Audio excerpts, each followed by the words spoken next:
Hello বন্ধুরা, আমুদি মাছের বড়া এরমভাবে খেয়েছো কি না আমাকে জানিও।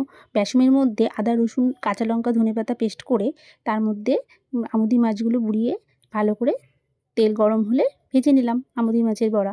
দেখো তো কত সুন্দর হয়েছে, আর খেতে তো দারুণ টেস্টি হয়। দুপুরবেলা ভাতের সঙ্গে আর গরম ডাল দিয়ে খেতে তো দারুণ লাগে, আর সন্ধেবেলা হলেও জমে যায়। তোমরা কিভাবে করো বন্ধুরা? শুভ সন্ধ্যা।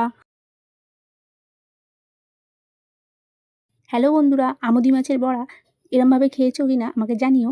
বেসনের মধ্যে আদা, রসুন, কাঁচা লঙ্কা, ধনেপাতা পেস্ট করে তার মধ্যে আমুদি মাছগুলো বুড়িয়ে ভালো করে তেল গরম হলে ভেজে নিলাম আমুদি মাছের বড়া। দেখো তো কত সুন্দর হয়েছে, আর খেতে তো দারুণ টেস্টি হয়। দুপুরবেলা ভাতের সঙ্গে আর গরম ডাল দিয়ে খেতে তো দারুণ লাগে, আর সন্ধেবেলা হলেও হ্যালো বন্ধুরা, আমুদি মাছের বড়া এরমভাবে খেয়েছো কি না আমাকে জানিও। বেসনের মধ্যে আদা, রসুন, কাঁচা লঙ্কা, ধনেপাতা পেস্ট করে তার মধ্যে আমুদি মাছগুলো বুড়িয়ে ভালো করে তেল গরম হলে ভেজে নিলাম আমুদি মাছের বড়া।